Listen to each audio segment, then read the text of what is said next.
ہمیشہ مدارس کے بارے میں دل میں مثبت خیالات رکھیں، اچھے خیالات رکھیں، اور ادھر ادھر سے کانوں میں اگر کوئی بات پڑے یا اخباروں میں میڈیا میں کوئی ایسی چیز مدارس کے بارے میں آئے تو میرے بھائیوں تصدیق کے بغیر اس کی طرف توجہ نہیں کرنی چاہیے. اور اگر کسی مدرسے میں کوئی ایسا حقیقت میں کوئی واقعہ ایسا ناگوار پیش آ جائے تو ایسا دنیا میں کون سا ادارہ ہے کہ جہاں ایسا کوئی واقعہ پیش نہیں آتا ہے؟ بھائی ہزاروں مدارس میں ایک مدرسے میں اگر ایسا کوئی ناگوار واقعہ پیش آ جائے تو آپ ایسا سمجھنے لگ جاتے ہیں کہ سبھی مدارس میں ایسا ہے. اگر سبھی مدارس میں کوئی کام آج تک نہ ہو رہا ہوتا تو میرے بھائیو سوچو کہ یہ امت کی جو ضرورتیں پوری ہو رہی ہیں وہ کیسے پوری ہوتی. دارالعلوم بری وجود میں آیا حضرت شیخ الحدیث مولانا زکریا صاحب رحمۃ اللہ علیہ کی یہ بصیرت ہے، اور حضرت مولانا یوسف مطالعہ صاحب رحمۃ اللہ علیہ، اللہ تعالی حضرت کو ہم سب کی طرف سے جزائے خیر عطا فرماوے. وہاں کے فضلاء اور پھر ڈیوزبری کے فضلاء اور پھر دوسرے دارالعلوم وجود میں آئے ان کے فضلاء آج پورے ملک میں چھائے ہوئے ہیں، پورے ملک میں چھائے ہوئے ہیں. اور مکاتب میں دیکھو تو آپ کو یہی نظر آتے ہیں یہاں کے فضلاء، آپ امامت میں دیکھو تو آپ کو یہی نظر آتے ہیں. تو کیا ہمیں نظر نہیں آتا کہ نماز جنازہ ہماری کون پڑھاتا ہے؟ بھائی عالم پڑھاتے ہیں، مدرسے کا پروڈکٹ ہماری نماز جنازہ پڑھاتے ہیں. امامت کون کراتا ہے؟ بھائی مدرسے کا پروڈکٹ. تراویح کون پڑھاتا ہے؟ مدرسے کا پروڈکٹ. نکاح کون پڑھاتا ہے؟ مدرسے کا پروڈکٹ. فتویٰ ہمیں کون دیتا ہے؟ مدرسے کا پروڈکٹ. ہمیں مسئلہ کون بتاتا ہے؟ مدرسے کا پروڈکٹ. یعنی اتنی ساری عظیم خدمات انجام دی جا رہی ہے. مکتبوں کو کون سنبھالتا ہے؟ مدرسے کا پروڈکٹ. یہ بڑے بڑے دارالعلوم جو وجود میں آئے کن کی وجہ سے وجود میں آئے؟ ان کے محتمم کون ہیں؟ ان کے بانی کون ہیں؟ مدرسے کا پروڈکٹ. دعوت و تبلیغ کا اتنا عظیم کام پوری دنیا میں چل رہا ہے، کون ہے؟ بھائی مولانا الیاس صاحب رحمۃ اللہ علیہ، مدرسے کا پروڈکٹ. حضرت جی مولانا یوسف صاحب رحمۃ اللہ علیہ کون ہے؟ مدرسے کا پروڈکٹ. حضرت جی مولانا انعام صاحب رحمۃ اللہ علیہ کون ہے؟ مدرسے کا پروڈکٹ. خانقاہوں میں آپ چلے جائے، حضرت تھانوی رحمۃ اللہ علیہ کون ہے؟ مدرسے کا پروڈکٹ. مولانا مسیح اللہ خان صاحب رحمۃ اللہ علیہ کون ہے؟ مدرسے کا پروڈکٹ. اتنی ساری خدمات ہیں مدارس کی. آج بھی چاروں طرف دیکھو تو مدارس کی خدمات، مدارس کی خدمات، مدارس کی خدمات. اور ذرا کوئی بات ایسی کان میں پڑ جاتی ہے، نہ اس کا سر نہ اس کا پاؤں، نہ کوئی دلیل ہمارے پاس، نہ کوئی ویریفیکیشن، نہ کوئی تحقیق. اور مدارس میں کچھ نہیں، مدارس بیکار ہیں، یہ علماء بیکار ہیں. نہیں میرے بھائی، یہ زیادتی ہے مدارس کے اوپر، یہ زیادتی ہے علماء کے اوپر، یہ زیادتی ہے اہل علم کے اوپر. آپ بہت بڑا ظلم کر رہے ہیں اگر ایسا خیال لے کر کے آپ چلتے ہیں تو. آپ کی ساری دینی ضرورتیں پوری کرنے والوں کے معاملے میں آپ بدگمانی کرتے ہیں. یہ بہت بڑی زیادتی ہے، بہت بڑی زیادتی ہے. اس لیے اچھا خیال رکھو، تعاون کرو مدارس کا، یہاں کے مدارس کا بھی تعاون کرو، اور جہاں جہاں مدارس چل رہے ہیں تعاون کرو. مکاتب کا تعاون کرو، علماء کی قدر کرو، ان کی عزت کرو، ان کے جو کام ہیں، ان کے جو منصوبے ہیں ان میں تعاون کرو. اور قدر کی نگاہ سے دیکھو، طلباء کو قدر کی نگاہ سے دیکھو. اللہ تعالی شانہ میری ان گزارشات کو قبول فرمائیں. یہ ایسی لمبی داستانیں ہیں کہ آدمی صبح تک بھی بات کرتا رہے. بہت لمبی تاریخ ہے اور بہت ہی رچ تاریخ ہے، رچ تاریخ، بہت رچ تاریخ ہے اہل علم کی خدمات. اللہ اکبر، اللہ اکبر. میں صرف اتنا آپ سے عرض کر دوں کہ اللہ کے نبی صلی اللہ علیہ وآلہ وسلم جب دنیا سے تشریف لے گئے، اس دنیا سے تشریف لے گئے، اس وقت اسلامک لائبریری میں ایک بھی کتاب نہیں تھی.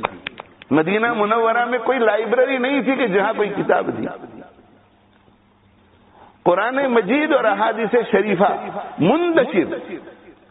قرآن کی ایک آیت کسی کے پاس ہے، 3 آیتیں کسی کے پاس لکھی ہوئی ہے، 2-4 سورتیں کسی کے پاس لکھی ہوئی ہے.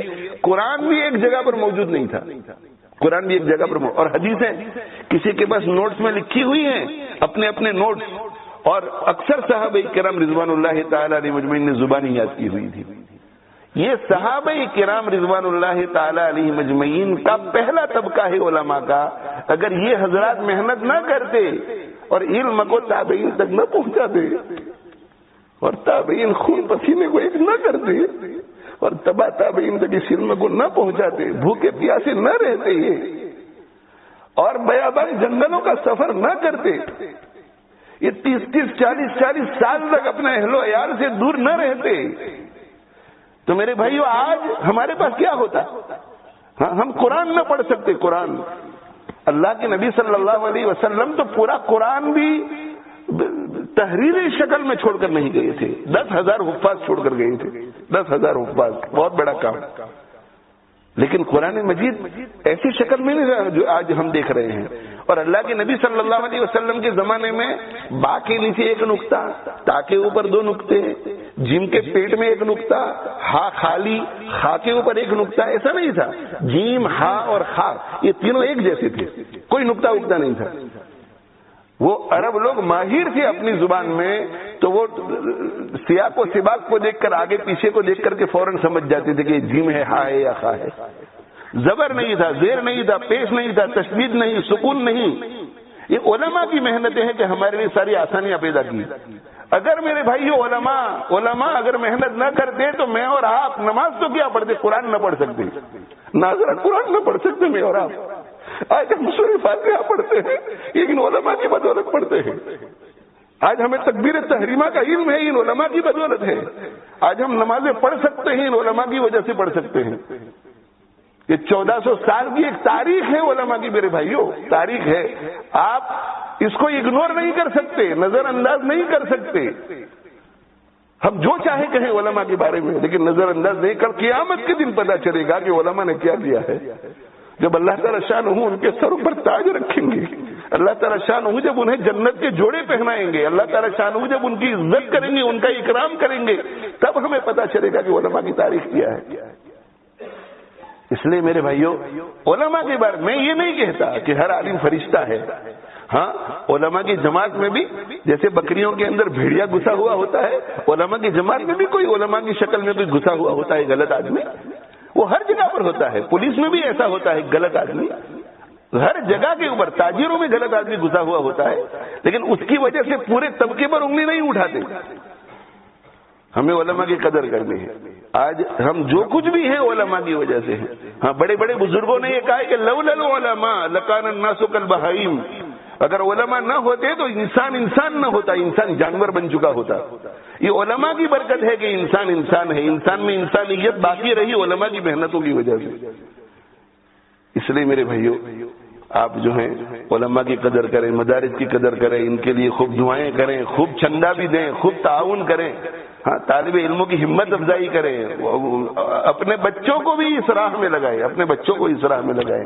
سعادت مند لوگ ہیں جن کو اس راہ میں چلنے کی سعادت توفیق ملتی ہے, اور سعادت مند ہے وہ لوگ جن کو اس جماعت میں شامل ہونے کا موقع ملتا ہے.